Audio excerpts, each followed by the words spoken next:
Leaders.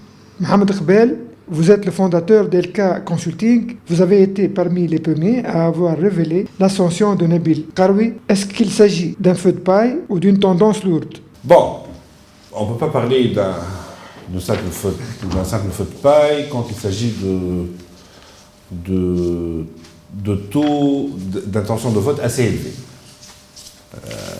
Quand on parle de 32%, je pense que ça commence à devenir une tendance lourde. Surtout quand on pose la question. Bon, il y a deux autres indicateurs en fait. Quand on pose la question sur la probabilité de changer son intention de voter pour cette personne. Quand on pose cette question, il y a pratiquement 75% de ceux qui déclarent qu'ils voteraient pour Nabil Karoui sont certains de voter pour cette personne. Pour d'autres personnes, il s'agit bien de 60%, de 55%, 50%, etc. Là, on parle d'une intention de vote qui est quand même assez cristallisée. Voilà. Et deuxième indicateur, quand on voit un peu la différence qui existe entre les indécis au niveau des législatives et les indécis au niveau des présidentielles. On passe de 60% d'indécis au niveau des législatives quand on pose la question en spontané à pratiquement 5% d'indécis aux élections présidentielles quand on présente une liste de candidats pour les répondants. Et donc là, la différence, elle est énorme. Quoi. Et comment vous expliquez l'effondrement de tous les ténors de la classe politique?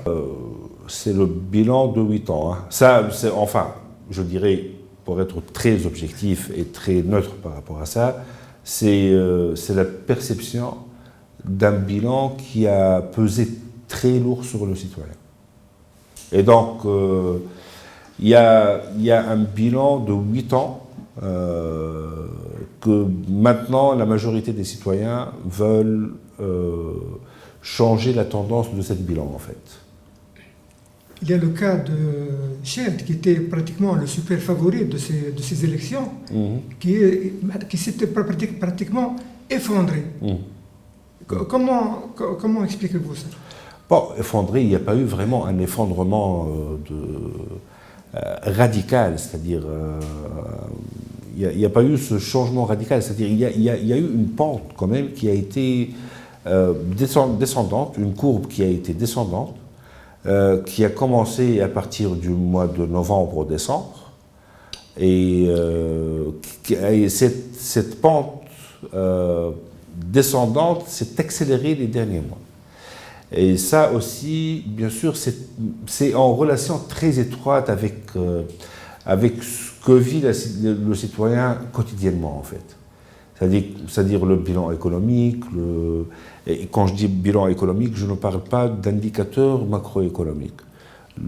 Comme je le dis toujours, le citoyen normal, le citoyen lambda tunisien, ils n'ont pas en train de suivre la cotation de la Tunisie à Standard & Poor's, à Moody's, etc. C'est un citoyen, sa seule cotation, c'est ce que ça vaut pour lui sans coup.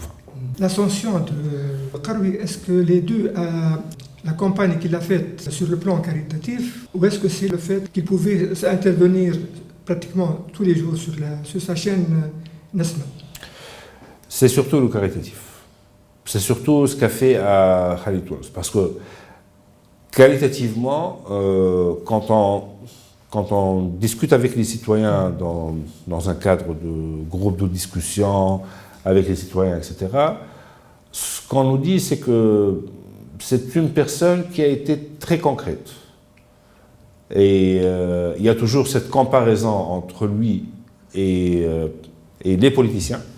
Et je parle toujours d'image, d'une perception, et pas chez tous les Tunisiens, mais chez une bonne partie des Tunisiens.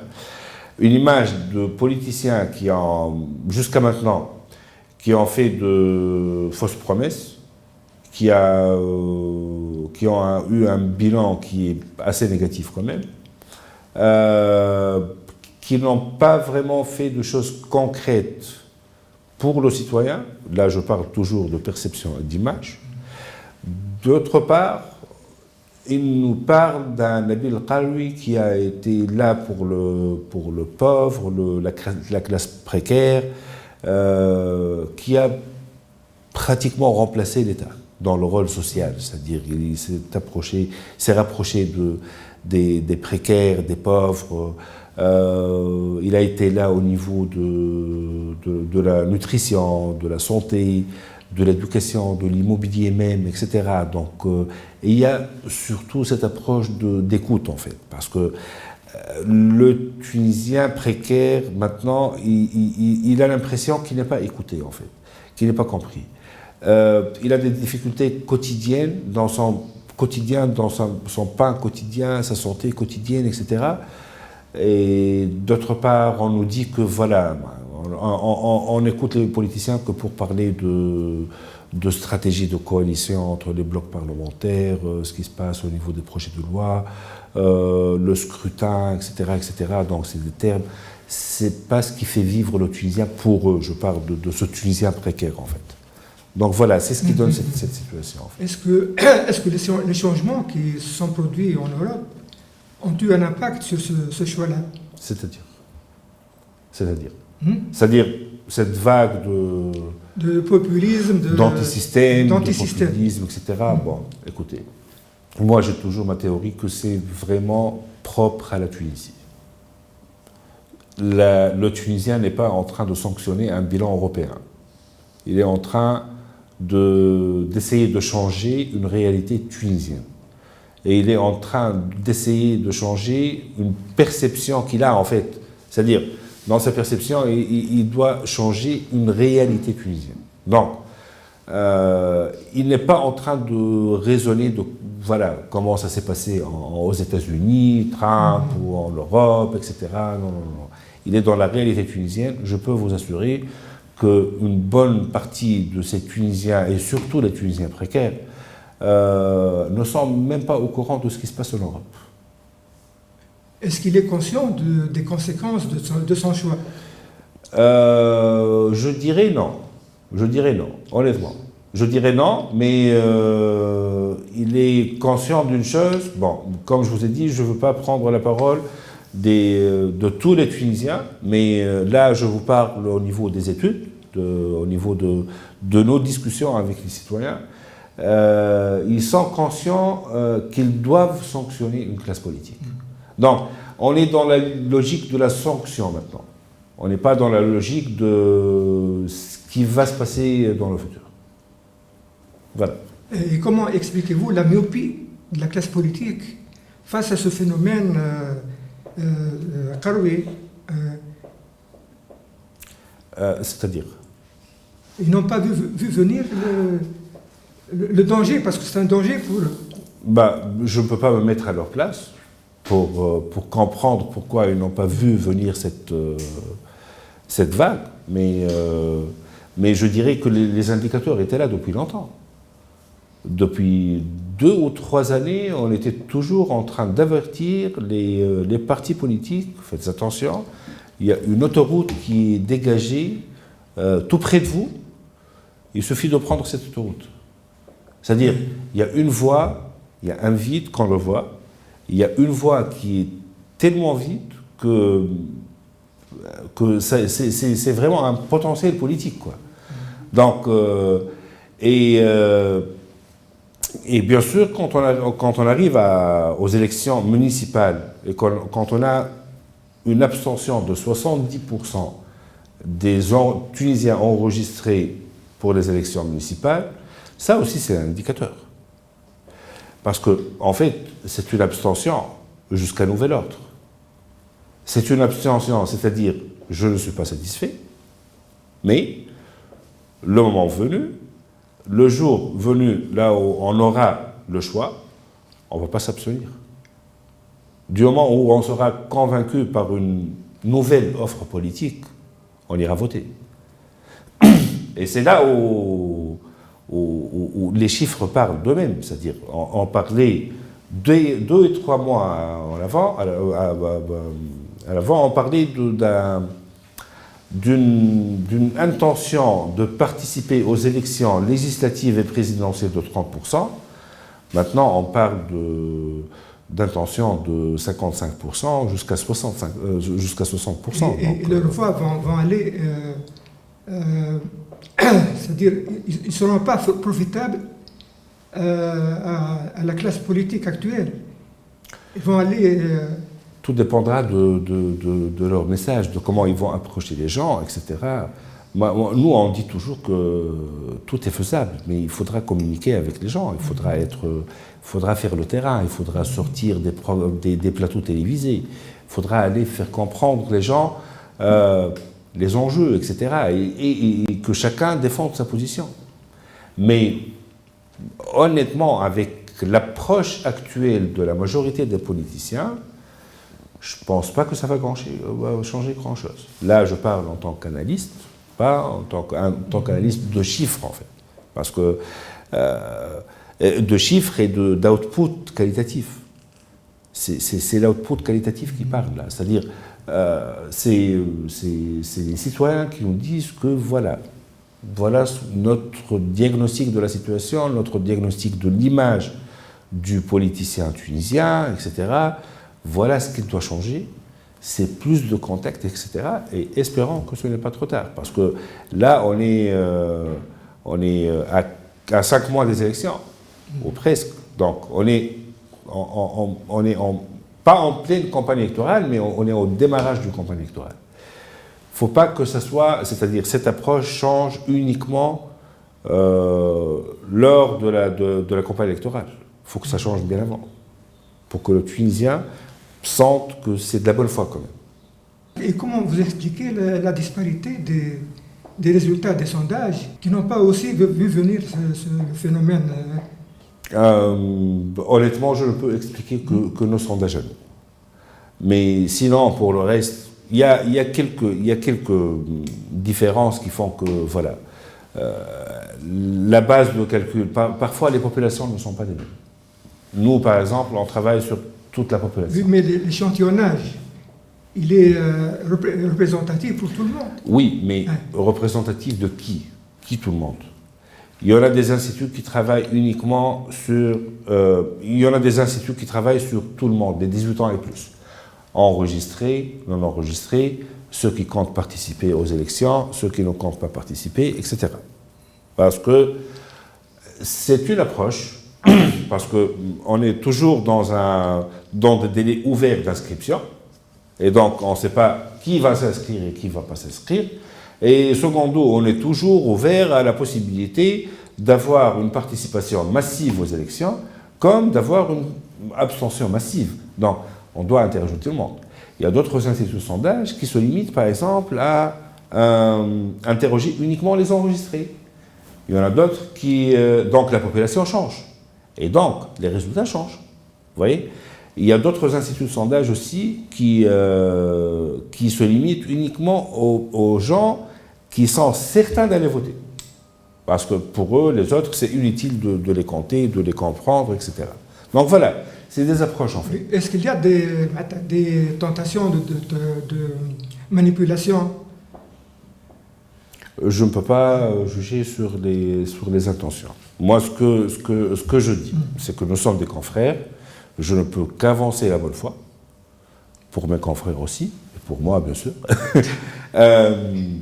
Mais sinon, pour couper court à toute cette polémique qui a eu lieu les 2 derniers mois, je pense qu'une loi est indispensable. C'est en tout cas ma propre position. Mais c'est indispensable de faire participer les professionnels aussi pour élaborer la loi. C'est-à-dire, ce qui se passe jusqu'à maintenant, c'est que chaque parti politique va à l'Assemblée générale, propose sa loi, etc., sans pour autant consulter les professionnels. Mais c'est notre profession. C'est comme si vous êtes en train d'imposer des choses aux médecins, aux docteurs, etc., sans consulter les docteurs. Oui, mais à cause de ça, il y a un déficit d'image dans l'opinion publique. C'est possible. De toute façon, ma position aussi, c'est que pourquoi LK ne publie pas régulièrement? LK ne publie pas régulièrement parce que j'ai la conviction que pour le moment, Si on arrive uniquement à éduquer et à informer, à sensibiliser la classe politique, les journalistes, etc., de ce que c'est qu'un sondage d'opinion, c'est très suffisant. Aller jusqu'au citoyen lambda et c'est-à-dire faire une formation sur ce que c'est qu'un sondage d'opinion, comment le lire, comment le faire, etc., c'est très compliqué. On est très avancé par rapport à ça. Oui, donc, du coup, le déficit d'image vient de ça, en fait. Oui, malheureusement, pour votre cas, vous n'êtes pas les plus visibles sur le marché. Hein. En tout cas, pas malheureusement pour nous. C'est-à-dire, c'était notre stratégie. C'était toujours notre stratégie. Ouais. Est-ce qu'il n'y a pas une idée de faire une charte de déontologie? Oui. On y travaille dans la chambre, parce que nous avons une chambre, justement. Oui. Nous avons une chambre syndicale, BEMSO, donc c'est les bureaux d'études de recherche marketing et de sondage d'opinion. Autorégulation. Pardon? Une tentative. Une autorégulation. Oui. Une autorégulation, et déjà nous l'avons, cette autorégulation, en fait. Avec nos clients, vis-à-vis de nos clients et vis-à-vis de même des organisations internationales. C'est-à-dire, nous avons ESOMAR, qui impose des règles, des procédures, etc., de la conduite des recherches, aussi bien marketing que politique, que sociopolitique. Et nos clients aussi, surtout des clients internationaux, imposent des standards de fiabilité, des standards de crédibilité, des standards aussi de protection des données et de protection des sujets humains de la recherche, parce que c'est très important de les protéger. Donc, et je pense que la plupart de nos confrères ont ce genre de certification, en fait. Voilà. Maintenant, c'est très important de faire cette loi, en fait, pour rassurer tout le monde. Ça va être une sorte de garde-fou pour tout le monde, en fait. Parce qu'il faut se rappeler, quand Zergouni a publié ses résultats, c'était la levée de bouclier. Tout le monde était hors de lui. On a parlé de désinformation, de manipulation. Et honnêtement, ça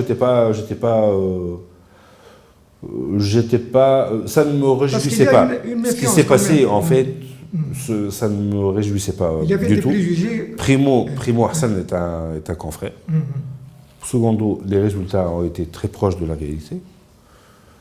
Mais malheureusement, il y en a toujours ceux qui n'ont pas ce fair play. Hein.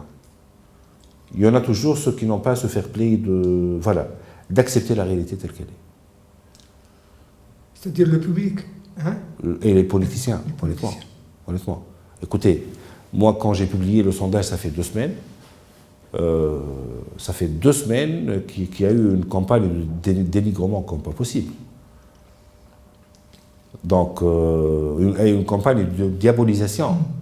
Bon, je suis certain qu'ils ne vont pas réussir à le faire, parce que finalement, ils n'ont rien trouvé pour s'appuyer là-dessus, au niveau de notre crédibilité, etc., même aux instances internationales, ce n'est pas à en discuter maintenant. Mais c'est clair qu'il n'y a pas de fair play, voilà. Et ce n'est pas bon pour la démocratie. Parce que, entre parenthèses, le sondage d'opinion, il est là. Bon, il y a une manipulation de l'opinion publique qui dit que les sondages d'opinion sont faits pour manipuler. Ça, c'est la première manipulation de l'opinion publique. Parce que ne pas publier les sondages d'opinion, c'est cacher la vérité. Et la vérité, quand elle est partagée à tout le monde, c'est là où on donne vraiment une intelligence collective à cette société, en fait. Voilà. Donc il nous reste à attacher nos ceintures et attendre le tsunami. Où gérer ça? Où gérer ça? Oui. Ouais.